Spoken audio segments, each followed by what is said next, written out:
What MMT is, what our body of work is that what I've called a lens for providing a superior understanding of the way the monetary system works and the capacities of the currency issuer within that monetary system.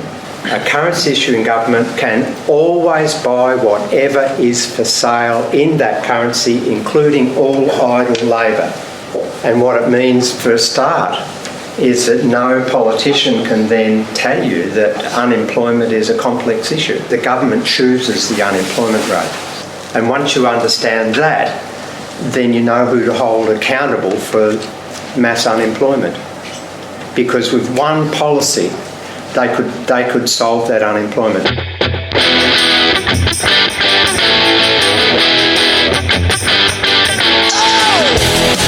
This is the MMT podcast with Patricia Pino and Christian Riley. Hi, I'm Christian Riley and welcome to the Modern Monetary Theory podcast. You can find us on Twitter at MMT Podcast, and you can support the show by going to patreon.com/MMT Podcast. For as little as $1 a month, you can get early access to all our episodes and patron-only episodes.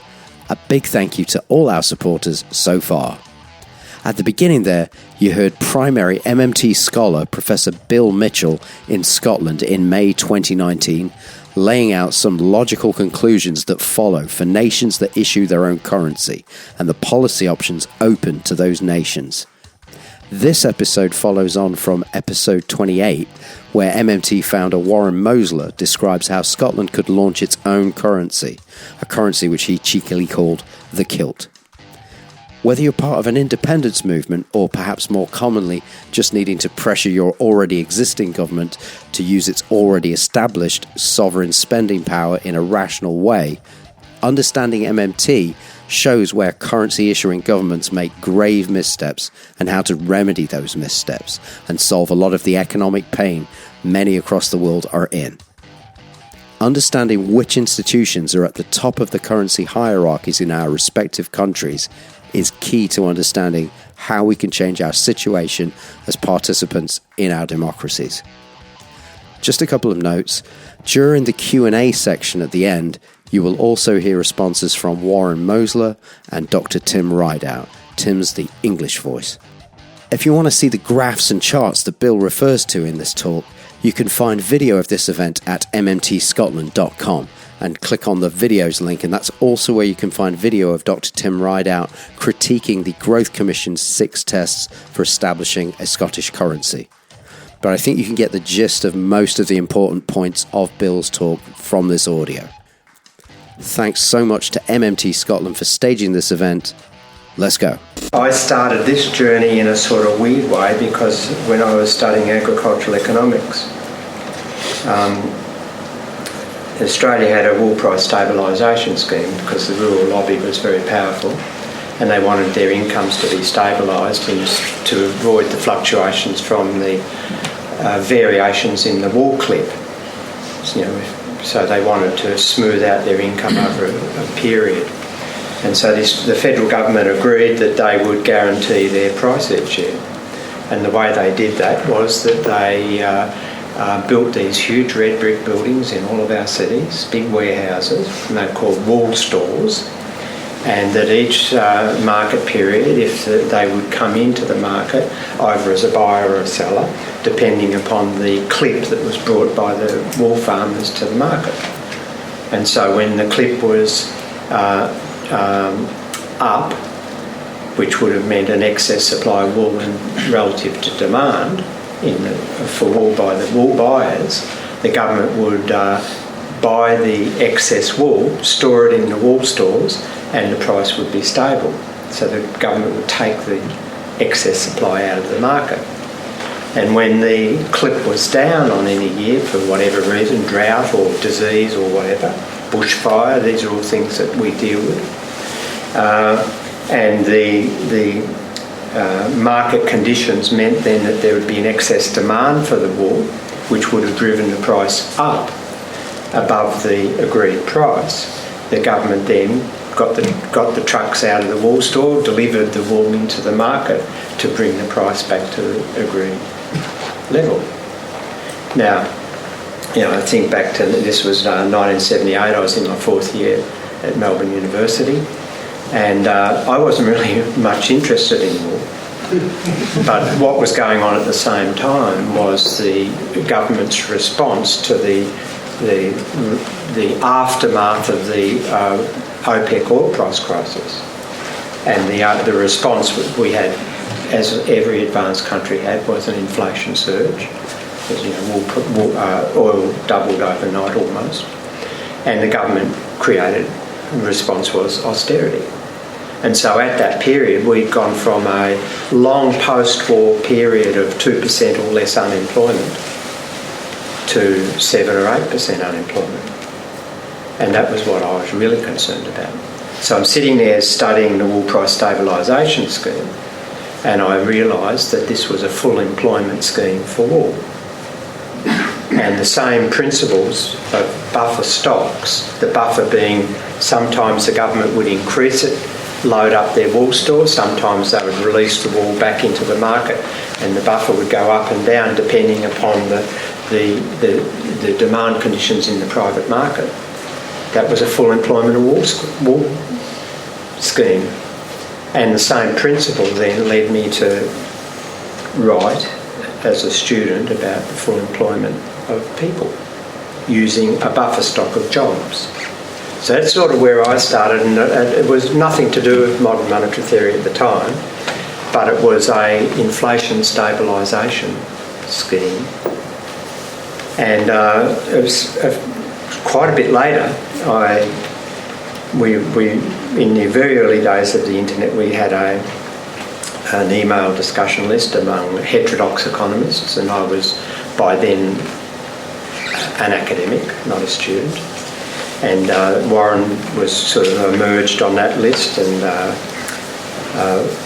then there was interesting discussions, and then one Saturday, I think it was, Warren will correct me if I'm wrong, I was just at home mucking around, and this brash American rings me up. Now, to put it in perspective, Australians think all Americans are brash. But this brash American rings me up and says, look, I've been liking what you're saying on this discussion list, can we get together? And so Warren brought his family up and met my family up where we were living up the coast from Sydney. And where were you at the time? Harare. Harare. By the lake, yeah. And on the 10 acres, yeah. And where the permaculture joined. And we got talking, and that's, to me, where we put our ideas together. Warren had a background in banking and financial markets, and the buffer stocks things all meshed in there. Warren had already worked that out too, and that's how MMT started. So 1994, I think that was, if I'm about then, and your memory gets pretty vague when you're at this time of day. And so that's when we started this project, and then Warren worked to bring some other academics, Randy Ray, a couple of graduate students, Pavlina and Matt, and then Fidel, and later Stephanie and Scott, and so it grew from there. And Warren and I used to laugh that we could count the MMTers on one hand and we'd still have some fingers spare. And then we used to have our annual get-togethers in the 90s, and we'd celebrate when we sort of went off the one hand onto two. And now you look out there and it's gone wild. So it's an interesting phenomenon, the way in which a new paradigm, completely new paradigm, builds, and I'm glad I'm there from the foundation. It builds and grows, and people ignore you. The mainstream completely avoids any interaction at all, and then eventually it gets to the stage where a threat is perceived to the orthodoxy, and then they start attacking you, and then there's all sorts of dissonance created in the mainstream, and that's what we're seeing now. We've got to the stage where last week the 5 Republican senators in the American Congress have put a bill to the Congress to condemn us, to condemn modern monetary theory as a danger to America.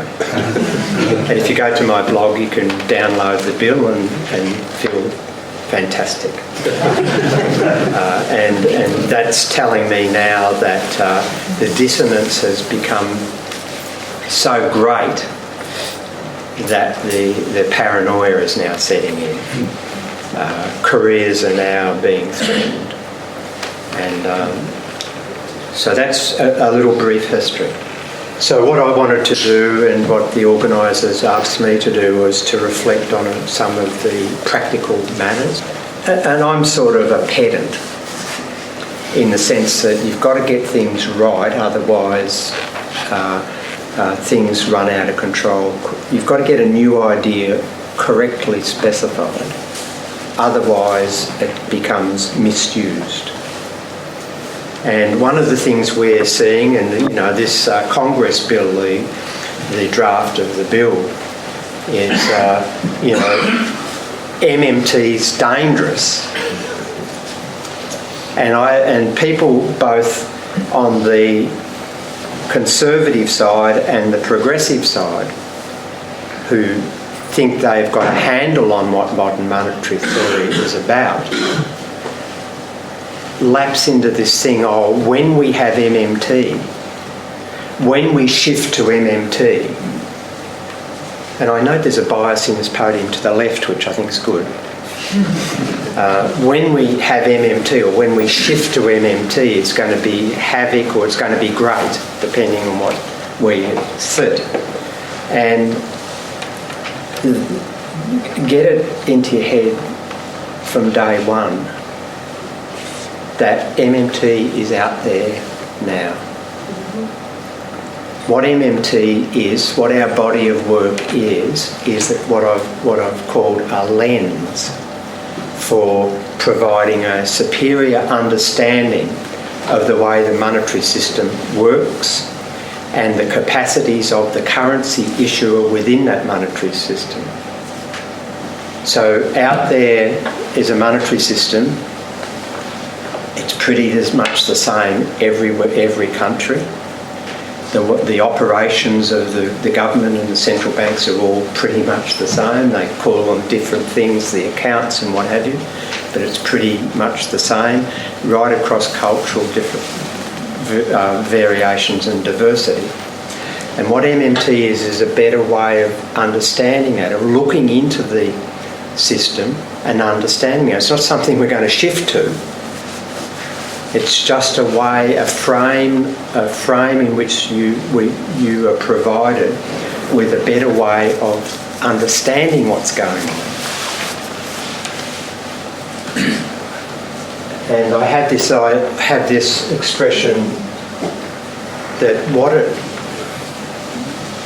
why it's valuable is that it exposes a lot of the myths that pervade in our political narratives.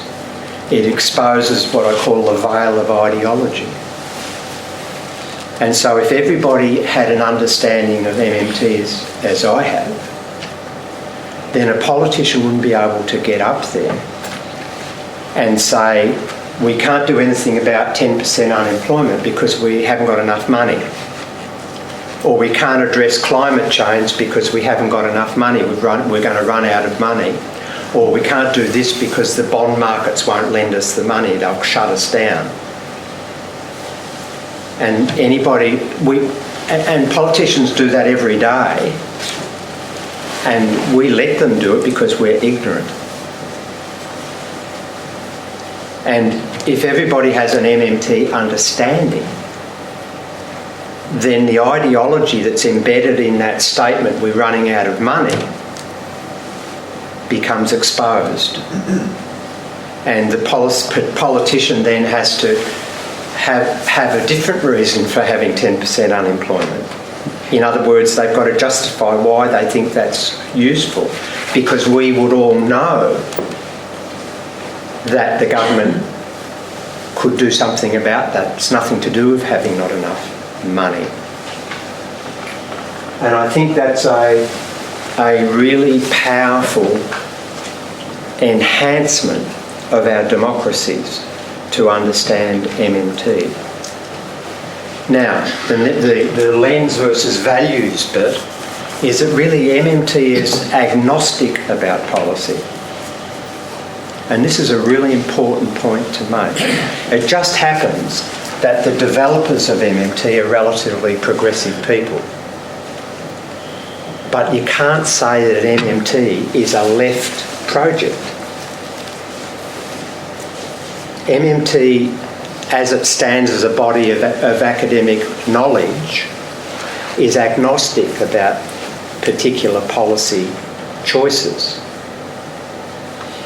And to make it operational in a political sense, a policy sense, you have to impose a value system on top of it.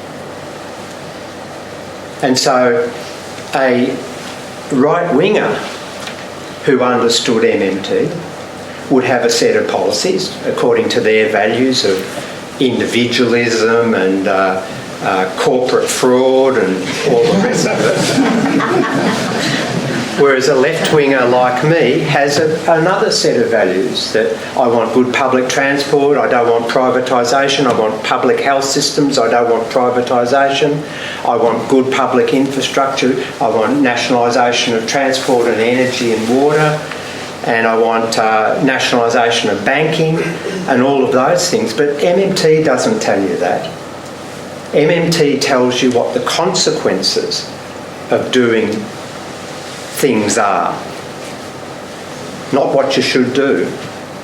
And so you can't walk around thinking that you're an MMT and therefore you're left or you're right. That's a very important point. Now, some other things to get straight, and these are all just building on the Warren slideshow, expressing it in a different way. We have different ways of speaking, just as we have different accents. I remember once when I was younger, I gave a talk in Chicago, and this character gets up in the audience. He was very brash, Warren, and he goes, "Excuse me, I can't understand your word you're saying." And I said, "What? What did you say?" So there you go. A fundamental principle of MMT is that a currency issuing government can buy whatever is for sale in that currency, including all idle labour. That's a fundamental thing to understand and learn and repeat at every dinner party and golf game and wherever you talk to people about things. A currency issuing government can always buy whatever is for sale in that currency, including all idle labour. Now, that sounds pretty trivial, but it becomes a very powerful cognitive thing, because then you start to think, well, gosh, what does that mean? And what it means for a start is that no politician can then tell you that unemployment is a complex issue. What you now know, once you accept this first statement, is that the government chooses the unemployment rate. It's not created in an amorphous market. It's not out of control. It doesn't come from things that are not understandable. Government chooses the unemployment rate. And once you understand that, then you know who to hold accountable for mass unemployment. Because with one policy, they could solve that unemployment. The Prime Minister of Australia could get up tomorrow. They can't at the moment, we're in election, so they're in caretaker mode, but They could get up tomorrow and say, everybody who wants a job, turn up to the Centrelink office. The Centrelink office dishes out the income support for unemployment benefits. They could say, turn up and get a job. Unemployment, the ABS, Australian Bureau of Statistics, would do their next survey. Unemployment would be about 1% instead of whatever it is. And what that means is you then understand that there is no financial constraint on government spending. And so once you say that, well, what the hell have I been thinking all these years? The active mind says, well, what would be the constraint on government spending? And then you revert back to the first proposition, and that is that the availability of goods and services for sale in that currency.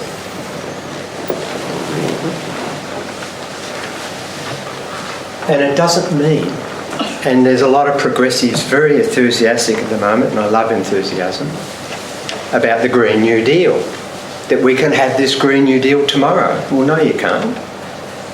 Saying that the government has no financial constraint doesn't mean there's no real consequences of it making particular spending decisions against others. It doesn't mean that a government can just buy everything immediately. There's real constraints and time constraints. Another fundamental, what having your currency doesn't mean, and this is a really important one for Scotland, I think, and it doesn't mean that your country is going to prosper in a material sense. Because what really limits the availability of real resources for sale are the underlying real resources that go into those goods and services. So if you're a poor country with limited access to real resources and limited ability to swap what real resources you might have through trade for other real resources, well then having your own currency is still going to leave you poor. What having your own currency means in that context is that what real resources you do have available will be fully utilised, fully produced, fully employed. But you still may be in an impoverished state. And those who are aware of my writings know that in my view, leads to a need for a multilateral agency that all nations participate in that allows poor countries to get real resources that they can't otherwise get. In other words, scrap the IMF and substitute it with something that really cares about people. And so I don't think Warren or I are here saying that Scotland's necessarily going to prosper by having your own currency. It all depends. My bet is that you'll eventually do well, but when you do become independent, don't turn around and say, well, that creature Bill Mitchell said we'd be immediately better off, because I'm not so sure you will be. There could be a little transition shock, but who knows? But don't say that MMT immediately says you're going to be richer by having your own currency in material terms. You'll be happier anyway.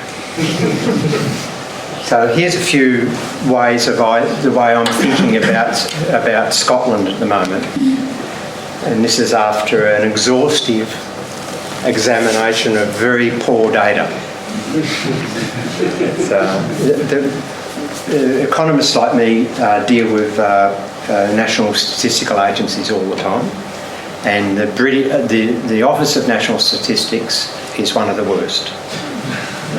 And so Scotland's done a really good job, I think, trying to build its own picture out of the official data. It's still pretty poor, but they've done a pretty good job. So you're trying to get a picture of what it would to allow scenarios to emerge of what it would look like if you're independent. So here's the first one. This is the external position. This is the net trade in goods and services, and the red line is noting that the majority of trade is with the rest of the UK. But the red line nets that out, which is sort of the way people, what's that group, the business group, lobby Business group. for Scotland. What? Business for Scotland. Yeah, they tried to claim in a publication that you were running trade surpluses. Now, the regional trade statistics they used indicate that, but they don't include services, they only include goods, and they only include trade with the rest of the world, not the internal trade within the UK. And the blue line's the really realistic picture, and what that about 6 to 7% of GDP around there. Now, what that means is that you're doing if that position persisted, then you should be feeling really good because you're getting more coming in from outside, including rest of the UK, than you're having to send them. So reflect on what Warren said about exports and imports, the benefits and costs. If you can persuade the rest of the world to ship more stuff to you than you ship to them, then you're on a winner. And so you should reflect on that. This export mania is irrational. Since when is it a good thing to give away your productive resources to someone else and get less back in return? It's not my idea of a good time. And so what that also means, importantly, is that in jargon, there's a net drain of spending going out of the country. So there's income being produced by the country, and if you're running external deficits, it means that some of that income's going out in greater quantities than it is coming in from income produced abroad, including the rest of UK. And so that net income drain, that leakage from your income system, would spell trouble if it wasn't offset with something else in a minute.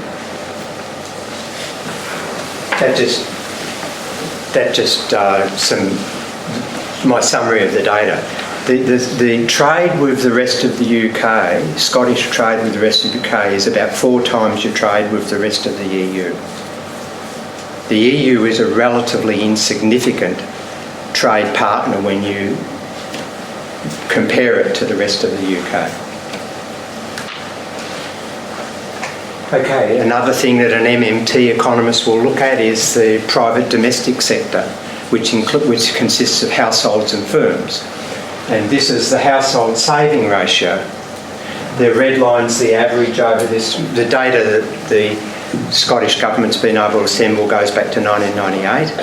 So the average household saving ratio out of its disposable income, their income less tax, is about 7.5%. And you can see that at the moment there's a squeeze on. It's less than that, but it's always positive. A country like Australia during the just before the crisis, we had negative household savings as the government was running surpluses. The household sector was going wild with bank lending and credit.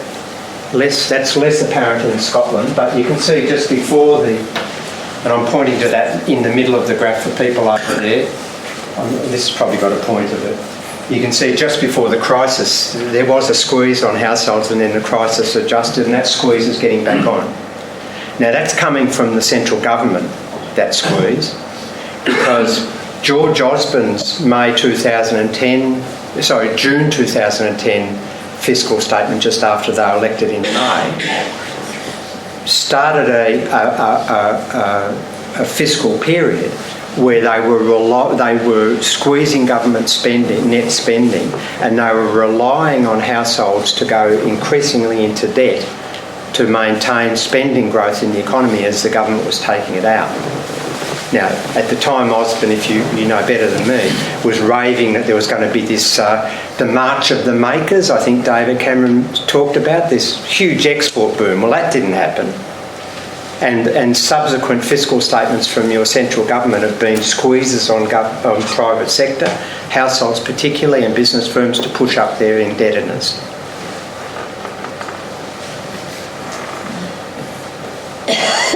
and this is UK. You can't actually get household debt as a percentage of disposable income for Scotland, but it's UK. You can see that household debt's at a very high level, and just anecdotal reports in the press, you can read them. You know, household debt rising, alarming, struggling to pay. 1 in 4 Scottish children and families facing impossible decisions with respect to their finances. So there's a chronic problem building up in Scottish households. Think about that. This is business investment ratio, the other side of the private domestic sector. And what you're seeing is that in this austerity period, there's been a decline in Scottish business investment as a percentage of total income. Now, if you put those two elements of the private domestic sector together, what that tells me, as a conjecture, I wouldn't bet my house on it, but I'd probably stand my reputation on it, is that there is a long-term desire to net save overall in the Scottish private domestic sector. Now, what does that mean? Well, that means that there's in terms of the private domestic sector, households and firms, they won't want to spend all the income that they receive. There's a leakage from the spending system through saving. Second point to put together. And here's the fiscal position. There's all debates about North Sea oil revenue and all of that. It's pretty irrelevant, really, to the story. The green line's the UK position, and you can see from 2009-10, you can see the fiscal squeeze going on. The green line's going back towards zero. And that's mainly on Sunday. I'm in London talking to local government officials. That's mainly been manifest through the disastrous squeeze on local councils. Massive reduction in their capacity to offer services to people. But you can see the Scottish, once we net out things with the rest of the UK, the blue line is Scotland excluding North Sea oil, but you can see that it doesn't really matter much. The red line's including North Sea revenue. That deficit's about 8% of GDP. Now, that's a relatively large deficit in international terms, but it's probably too small. Why do I say it's too small? Because the private domestic sector is obviously got an inclination to save more out of its disposable income and take more money out than it is. It's being squeezed by that green line, that fiscal drag coming from the central government. The business investment ratio is historically low. So in other words, there's not enough activity going on to stimulate a incentive of business firms to invest more as a percentage of income. So my bet is that if there was stronger growth, the investment ratio will rise back to higher levels than there are now, which are reflecting just the austerity in the economy. And so the 8% Scottish deficit now is likely to have to go up a bit more. Now, the Growth Commission thinks that it's appropriate that deficit is less than 3%. Okay, so I say to myself as an MMT economist, how could that be possible without causing damage? Well, you could have an export boom, but you've got an external deficit of 7% or something. You'd have to have a massive structural shift in your economy, and it's not going to happen. So that drain of spending is going to be going out when you're independent. Households are wanting to save more, I reckon, given the crisis that's now because of that green austerity. So that drain's going to go up. Businesses are at suppressed levels of investment. They want to push that up. That'll offset to some extent the drain of increased household savings on spending. So there's an enormous spending gap that 8% deficit is currently trying to fill. And as Warren says, he thinks there's more, and I agree, that there's probably a lot of excess capacity in the Scottish economy. So you're looking at deficits of probably 10% at least. So when contemplating going to independence, don't let anybody tell you that you're going to be able to go there without extreme damage unless you're prepared to let your fiscal deficit rise a bit, probably to in excess of 10%. And anybody who tells you that a program to move the deficit to 3% or below is really saying they want you to have a massive recession and a permanent state of stagnation. So when people have got to get their heads around the realities of what independence would require from your government.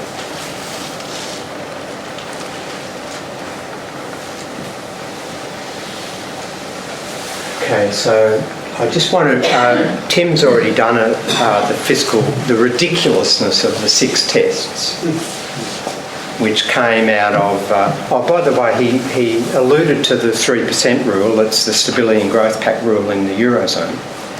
And in a book, my second last book I wrote, I did a forensic investigation on where that rule came from. And one night, Francois Mitterrand's office rang up the finance bureaucrats and said, listen, we've got a problem. We're coming up to an election. This is before the Euro. And we've got a problem. We've got to look as though we're fiscally responsible, but we actually don't want to do any damage to the economy. So you've got to come up with a number that's more or less what we're doing now, but sounds like it's tough. So these bureaucrats apparently into the late hours did some analysis on what was going on and came up with 3%. And Mitterrand said, that's great, that sounds credible, it's not going to do much, it's not much different to what we are, but we'll be able to sell it as fiscal responsibility. Now the guy later on, during the discussions in the late 90s when the actual flesh was being put on the Maastricht Treaty, and Theodore Weigel, the German finance minister, proposed the Stability Pact, and the French said, no, it has to be a Stability and Growth Pact, nobody will cope. They were discussing what the parameters of the pact would be, and the French were able to convince the Germans that 3% sounded pretty tough. And the guy who actually did the back of the envelope calculation for Mitterrand in the the Euro has come out recently in the French press saying there was nothing economic about it at all. It was a purely ad hoc political fix for the problem that Mitterrand was in approaching a national election. So next time you see any of the Growth Commission characters, tell them that story. Where did they get the 3% from? It sounds to me like what we call cultural cringe, that you somehow think that the European Commission's got a technical boffins. Well, they're idiots. Okay, so Tim's already done the test, but there are some very important MMT principles underlying the 6 tests that allow you to expand your MMT understanding. I've got about 5 minutes to go. The first one is this concept of what we mean by fiscal sustainability. So a mainstream economist gets up very serious to an audience and says, we've got to be IMF official or someone like that. We've got to be fiscally sustainable. And then they put up charts with debt ratios and thresholds and rules and deficit limits. And as soon as they do that, you know they haven't got a clue. Because the only way you can understand fiscal sustainability is in terms of a context. Now, those graphs I put up before are context. Because if you've got the non-government sector leaking spending, then there's only one other sector that can fill the gap. Unless you're happy to have recession and high unemployment. And so when we think about, and go back to Warren's, and other than the Pompey case study, go back to his first graph of what do you want as a nation? And what you want as a nation then tells you about fiscal sustainability. And I bet you anybody wants full employment, they want good public infrastructure, good health and transport and education systems and all of those things. Well, then what fiscal sustainability means is that the government is running whatever fiscal position is necessary to sustain the things that you want. It's as simple as that. It's got nothing to do. A 10% deficit of GDP might be required to do that. A 2% deficit, a 4% surplus might be required. Norway has got huge external income coming in, so it can provide the first-class public services and still run a small surplus. It's being sustainable because it's achieving the real goals of public purpose and well-being. A government fiscal policy isn't there to create a surplus or a deficit. So these definitions that are purely circular in terms of ratios that have virtually no meaning outside of context are irrelevant. Central bank credibility. I think Tim's already mentioned, how can you establish credibility if you haven't got your own currency? That's the first point. That's why that's ridiculous. But there's a general principle here about central bank independence. One of the hallmarks of neoliberal period that we're now enduring as citizens is the way in which a number of responsibilities of government as our agents to advance our well-being have become depoliticised, is the term I use. And so depoliticisation is when the government appeals to external actors and constraints as cover for doing things they know are politically unpopular, but by deflecting the responsibility, they can depoliticise the unpopularity. Now, Britain's got a great history of that. In 1976, Dennis Healey lied to the British people about running out of money and having to borrow from the IMF. What Dennis Healey at the time was, he had become infested with monetarism and wanted to have austerity as a solution to what he saw as the problem. And those old enough will remember this period, I'm sure. And he just depoliticised the unpopular austerity by saying it's forced on us by the IMF. At the moment, they're depoliticising that green austerity by pumping all the pressure down to the local councils who are getting all the flack for the cuts in services. And one of the other big ways in which it's happened is this central bank independence myth, that, oh no, we've created these independent central banks and they're the ones doing it to you. Well, let me tell you that central banks cannot be independent. Every day, the Treasury and the central bank operational officers have to talk because the fiscal policy influences the state of the cash system, which influences the monetary policy decisions being taken. And that's quite apart from the fact that central banks are legislative creatures of the state. And so Warren's idea is that he mentioned is what I believe to be the core MMT position, is that we delegitimise all of this central bank independence stuff And if the central banks are really worried about inflation, well, then they can use their very, very advanced brain power to run a job guarantee system. Another principle underpinning the fiscal rules is this idea of government and non-government savings. When treasurers or chancellors in your context are moving towards fiscal surpluses, they say, isn't it wonderful, we're increasing national savings and we're taking the debt monkey off the citizens by retiring debt. Well, there's no such thing as government saving for a currency issuing government.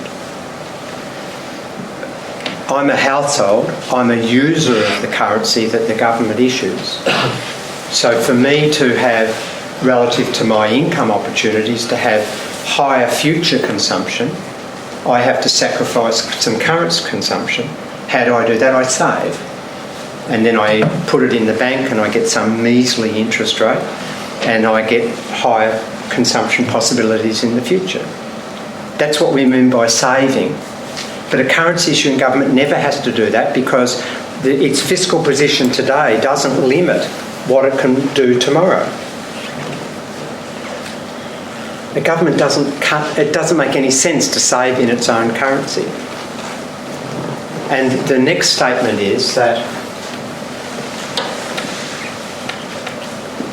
when a government says that isn't it wonderful we're running surpluses or moving towards surpluses, what they really, if they're honest, should be saying is, isn't it shocking that we're undermining your previous wealth accumulation?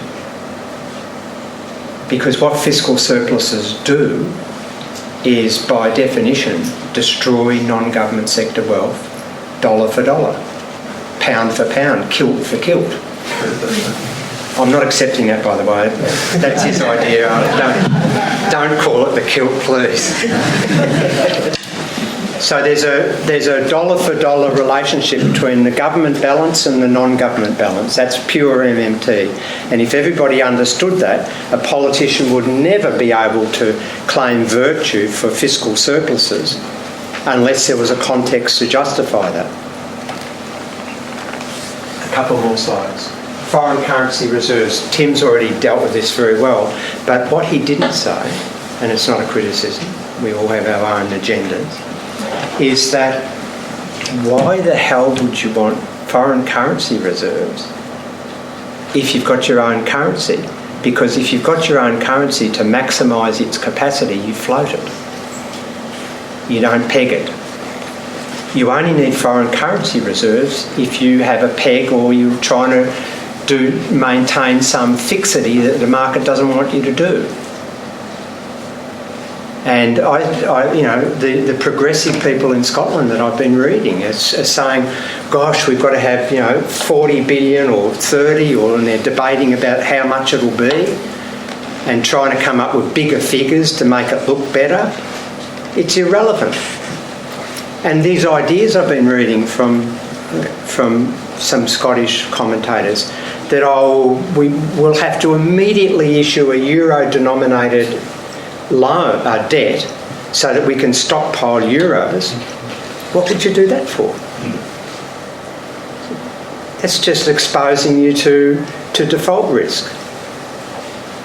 A currency issuing government can repay all liabilities in its own currency, but not necessarily those denominated in another currency. You'd never borrow in a foreign currency.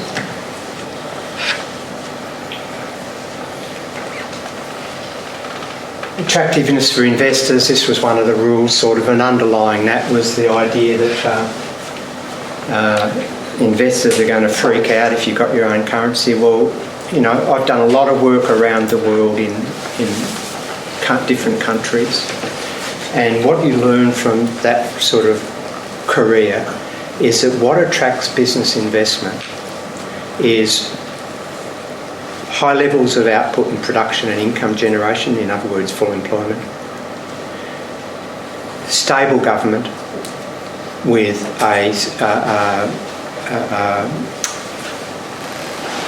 a stable rule of law that underpins contractual certainty. Good education system, good training systems, high levels of skill in your labour force. If you've got that and a currency issuing government can always generate those things, if you've got those things, you'll have business investment pouring in here. Because at the moment businesses are looking for yield, they can't find it. Anyone that's giving them yield in a stable, certain way is going to be booming. So don't worry about that. And ability to avoid recession, well, you know, I've read stories in the Scottish press, we'll just go into recession. Well, how do you go into recession? You go into recession because there's not enough spending. That's all it is. It's not enough spending. Don't think it's anything more sophisticated than that. So if households get the jitters when you go independent and start saving more, if your export markets decline a little bit immediately, well then what do you do about it? You increase your fiscal deficit to fill the gap, and there is no financial crisis that's big enough that a proper use of fiscal policy can't attenuate. So if you go into recession, it'll be because your government is misbehaving and it's being advised by idiots. And that's probably the certainty. Who would we trade with? Someone asked last night, with all due respect, we won't disclose who they were, but they said, well, who would we trade with? It's sort of disclosed, and people who say this are the ones who eulogise about the virtues of capitalism. Yet they don't actually trust the thing that they're holding out as the exemplar. Capitalism chases profit. And it's Warren's point. The people spending the money are not really going to care whether you've got full employment or whether your government's running a deficit. They're wanting to know whether they can ship something to a wholesaler who can ship it into a shop and sell the bloody stuff. That's what capitalism is, profit seeking.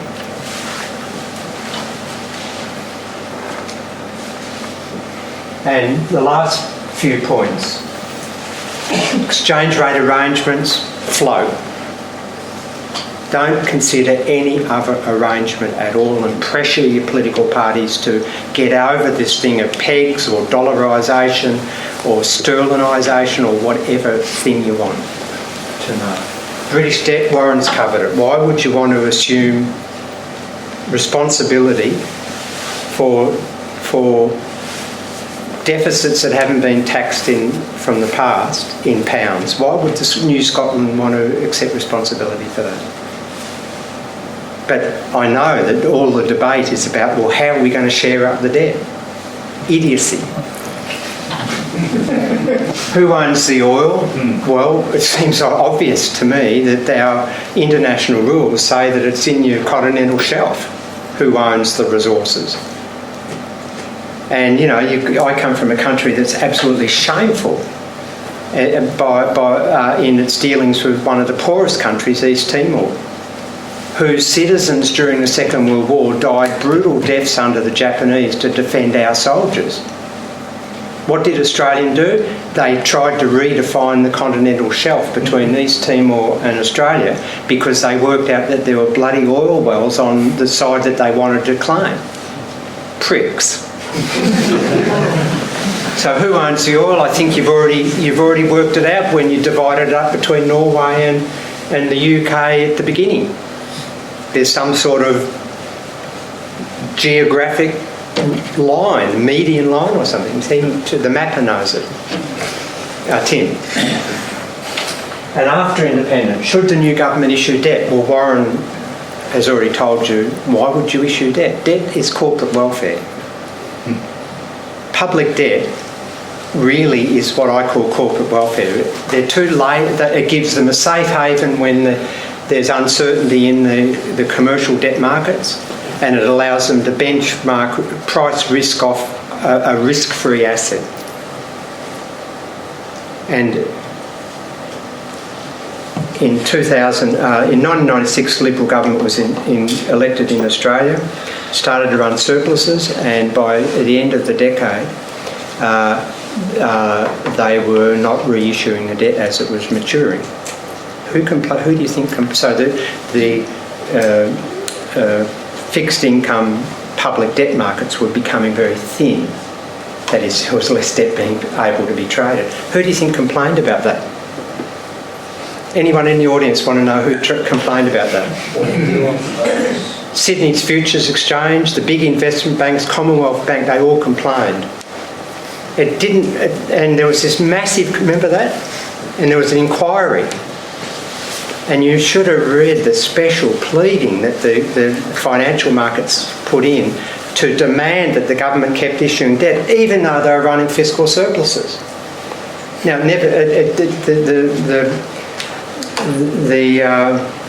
it never occurred to them in the financial press, which has a history of berating the government for issuing too much debt to fund its government spending. They didn't twig that if the government's running surpluses, why, in their own logic, why would they be continuing to issue debt? That sort of escaped them, which is what hypocrites always do.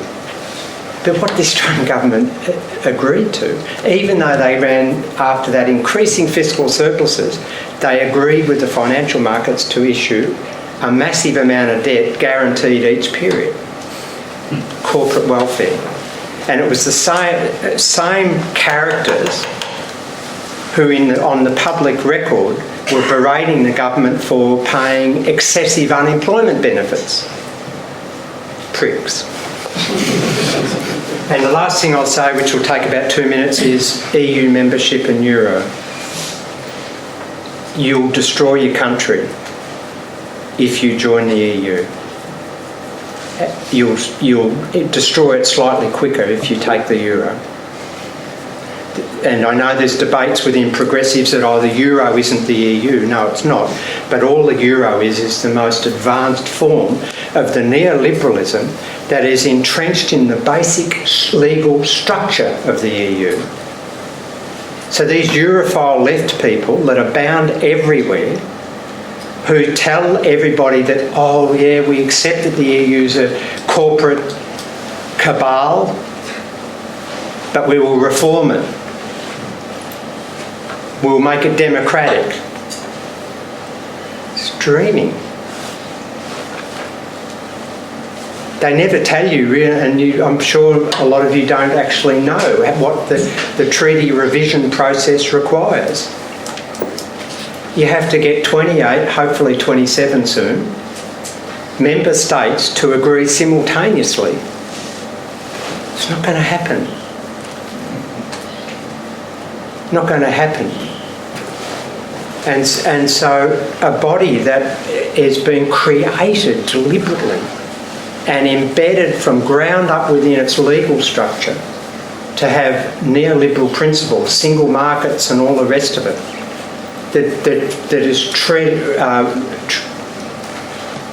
rough treating municipalities with procurement rules of what they can and can't do, which prevents governments like the future Labor government in UK of being able to run a monopoly for water, transport, energy, whatever, is the last thing an independent nation would want to do. Independence means that your democracy is underpinned by your legislature, which you influence as voters. It doesn't mean that some technocrats, neoliberal technocrats in Brussels, who do dirty deals with the IMF to destroy nations and render them colonies like Greece, have a say over your legislation and can countermand it, and you have to accept it. And it also means that any legal challenges that citizens want to make of that legislation are rendered within your own legal system, whatever you would call your highest court. It doesn't mean that a remote court, the European Court of Justice, has priority over your legislative interpretations.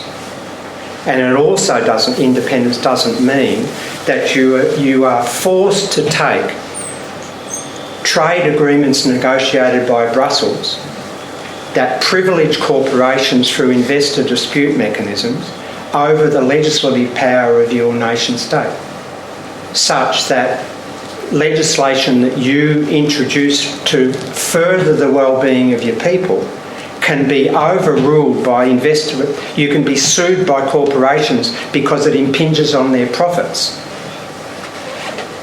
That's what joining the EU is all about. And if you think you're progressive and you think that EU is somehow an example of cosmopolitanism and internationalism and globalism, you've got rocks in your head. The cosmopolitanism of the EU extends to their border, and then they allow people to die who want to get into the cosmopolitan utopia on the beaches in the southern states. So an independent Scotland, if you want to be independent, you don't join up with the EU. That's my last statement. Thank you.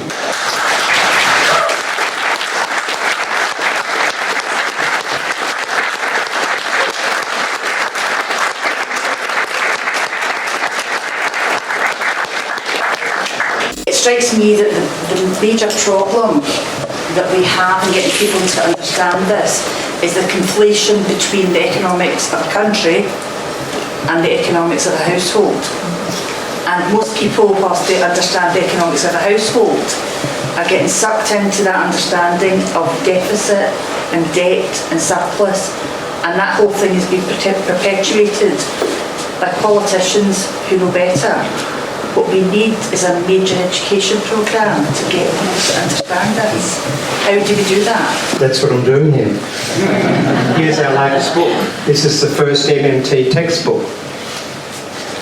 And you're absolutely correct that this is sort of stuck.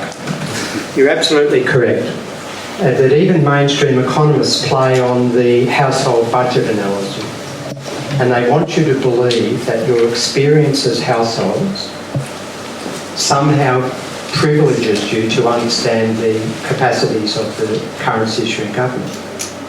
Now, at the most elemental level, I mean, we're all users of the currency that the government issues. The government, what's the sport here, soccer or something? Rugby, I saw some rugby, Murray Field. So it's as stupid as saying that the rugby game has to stop 2 minutes into the second half because the scoreboard has run out of points. That's as stupid as saying the government can run out of money. It issues the currency.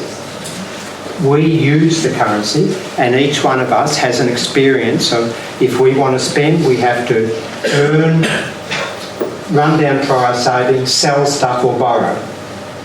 Government doesn't have to do any of those things. And so the first at dinner parties and with you sporting, when you go out for a run or play squash or whatever you do, that's where you can start to disabuse people of that analogy.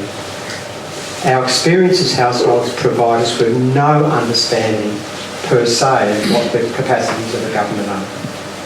None at all. And that's a really good way of starting a conversation with people. Good question. A question of clarification, really, when you put up the graph, trying to determine what might be the deficit of an independent Scotland. What you were making were various assumptions, for example, reflecting the current constitutional position, that Scotland's share of oil would be what it is at the moment, where all revenue goes to Westminster and it comes back in the form of a geographical share, let's say roughly, in terms of the Barnett for it. We then seem to leap from that set of data to a putative deficit that Scotland might have. But surely in an independent situation, Scotland would own all its assets and therefore be liable to collect all the revenue from the oil, which would change that graph very considerably and therefore might lead to a different conclusion of what the deficit might be. I mean, that's not my figures, they're GRS. But that's why I said you've got to understand what else is happening at the same time. We don't really know what a Scottish deficit would look like right now. But what we probably do know is it's going to, whatever it is, it's going to be higher.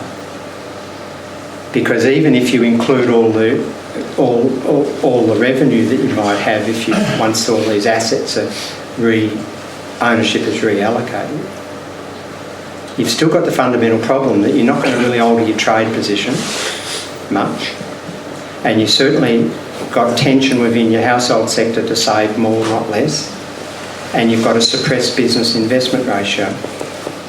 So what all that tells me is that when you become independent, there's going to be an almighty spending gap that has to be filled. And that, whether it's a 6% deficit or a 10% deficit to start with, it's not really the point to quibble about those numbers. It's what's going to be the likely scenario and context once you become independent. And my judgment, I could be wrong, been known before, but my judgment as an economist, and this is the way an MMT economist thinks, my judgment is your deficit's going to be higher. Starting point. It doesn't mean, that means that if you then stimulate your economy and improve the employment market and attract business investment, well then that increase in injection coming from the non-government sector will reduce your deficit through the tax revenue for a start. But that's my perception of the starting position. Yeah, China runs about 15%, I think. Yeah, 14. 14. Yeah. My position is, 40. and I'm sure Warren agrees, is that your starting position is not going to be a 3% deficit. No, I'm not saying that. Yeah. It's just trying to determine the level, Yeah. whether or not revenues from oil accruing would make that much difference. Really know. But the qualitative thing I was trying to get across was that I don't think you should go into the independence discussions thinking that your deficit's going to be really low and satisfy the Growth Commission rules. That's just really the point I was trying to make. My question has to do with the issue of debt obligations. From, I think, two of the speakers, the point was made that Scotland has no obligation to take on the debt that the UK has. But to the best of my knowledge, this is a country of laws, and this is a country that has to respect contracts and obligations. Now, whether we like it or not, that will be a political decision to take our part of the national debt of the UK. Now, some of these debts are foreign-owned debts. I don't know whether many people in this country are aware of, but there's a lot of debts of the UK that are debts taken on by the borrowings made from the Republic of China. Now, we would have to find a way to pay off those debts, but I seem to get the impression that this country can just walk away from those debts. I don't know how that is going to work out. The very simple answer to your question, which comes from international law. The UK has already decided that under international law it is going to be the continuing state, and Scotland will not be the continuing state. The continuing state means that you take with you all the assets and all the liabilities. They wish to be the continuing state because if there is no continuing state, there will be no seat in the UN Security Council because there will be no United Kingdom. That seat would be reallocated to somebody else. By being the continuing state, then they get to keep the seat on the UN Security Council, they get to keep the nuclear weapons, all of that sort of stuff. But you can't say we're going to take all the assets, but we don't want the liabilities. So if you say that there will be no continuing state, and like Czechoslovakia, you're going to split it, then yes, we have a job to decide who gets which assets and who gets which liabilities. But they've already decided that is not what happens. So therefore, they want the assets, they take the liabilities. Yeah, I mean, my response to that question before I answer this one in 10 seconds is that, okay, you might make a political choice to take on to divide the debt. It doesn't make any sense to do it. But once you do that, you can then redenominate the debt anyway in your own currency if you wanted to. Lex monetae, international law principle. So whichever way it turns out, it's not going to be an issue particularly. Thank you.